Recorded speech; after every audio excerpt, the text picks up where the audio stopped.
Changing your phone number on your Amazon Business account is a straightforward process. Follow these steps to update your contact information. Step 1. Login. Visit the Amazon Business website and log into your account using your email and password. Step 2. Access account settings.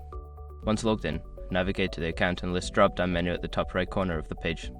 Click on your account to access your account settings. Step 3. Go to your information. In the account settings menu, look for the section labeled your information.